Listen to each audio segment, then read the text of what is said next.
Now we want to get to some breaking news this afternoon. 2 firefighters are hurt after battling a house fire in Milwaukee. We have new details on breaking news we first brought you on CBS 58 News at 9.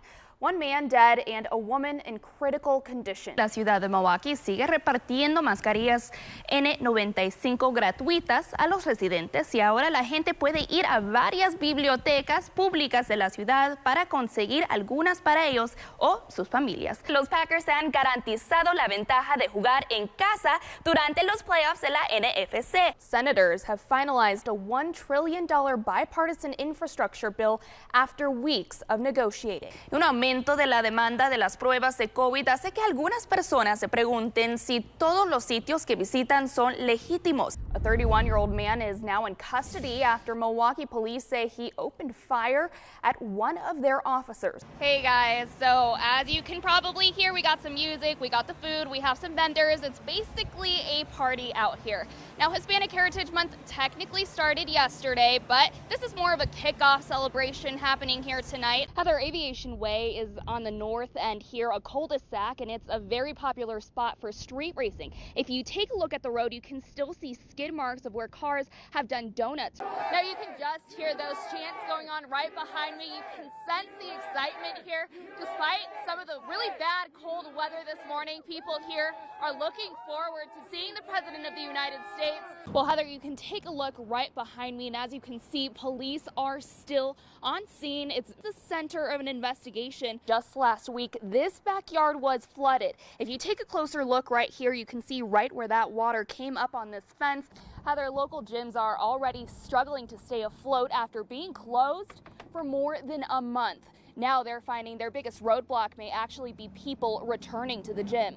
I want to give you a look at the cars that are stranded. We've heard that there are about 500 motorists stranded in Colorado Springs. And of course, right when we're trying to show you the wind picks up, I can count 1, 2, 3, 4, 5, 6, 7 cars here. Bryn, as you mentioned, we've seen peaceful throughout the day. As you can see, not as many protesters out here this morning. People have been trickling in. A lot of these folks came out here just before noon. Neighbors in this southeast community near Fountain say today's arrest gives them some sense of relief, but without Gannon, it's not quite closure.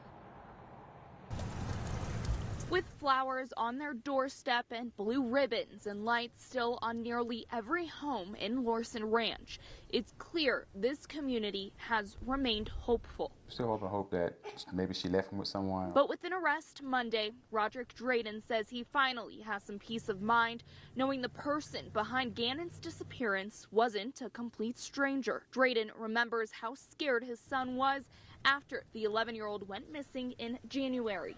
And he was kind of scared to go outside because he was thinking maybe someone picked him up. But now, knowing that there was a parent that's that close, you know, I don't know how he's going to react once he finds out. He's going to be heartbroken. Without many answers, Drayden recalls going through surveillance footage weeks ago, hoping to find something. Drayton found this video. It captures what he now believes are the final moments Gannon was last seen alive, getting in a car with what appears to be his stepmother. That breaks my heart. You know, you taking somebody's child's life, and just taking a child's life, period, is heartbreaking. But knowing that it's next door, and it's just, I don't know, I don't know the words for it. After a month into the search for Gannon, Drayden says the frustration grows. Kind of sickening and frustrating for this long wait, and it's heartbreaking knowing that she's been arrested and still don't know where Gannon is. And to be clear, the sheriff's office did say they have reason to believe Gannon is no longer alive, but they say their goal is still to find Gannon and bring the family peace. Reporting near Lorson Ranch, Alexis Dominguez.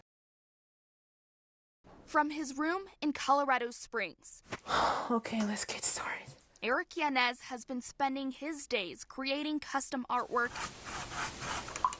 and selling it. I was trying to do it to make some money. Saving up money to be independent. I was trying to helping my parents.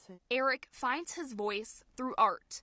Everybody wants my painting for sales. And after struggling to find a job, he decided to become an entrepreneur. Yeah, it's kind of like a fun job. It's like a art school. He sells everything from murals like this one on his bedroom wall. You can paint that walls, and you can favorite what you want to custom shoes. color markers.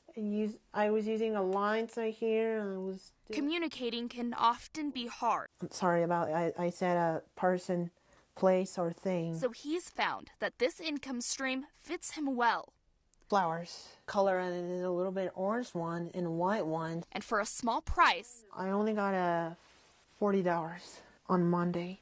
or not so small, Eric can support himself and show others it's his world too. In Colorado Springs, Alexis Dominguez, KRDO News Channel 13. Now, we only have these 2 pages to go off of, but it's the first time we're getting any information on what may have happened here.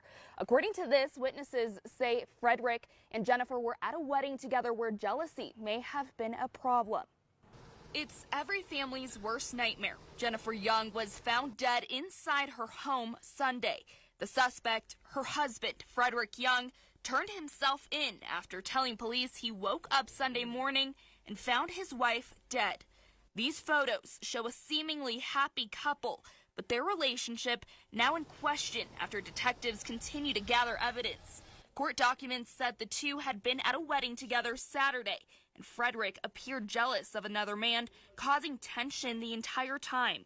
Fast forward to Sunday, a crime scene surrounded the family's home where investigators said Jennifer may have had a head injury and that there was blood on the floor, counter, and sink.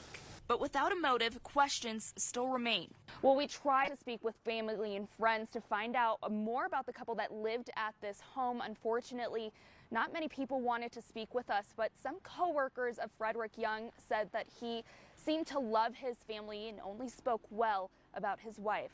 Reporting live in Colorado Springs, Alexis Dominguez, KRDO News Channel 13.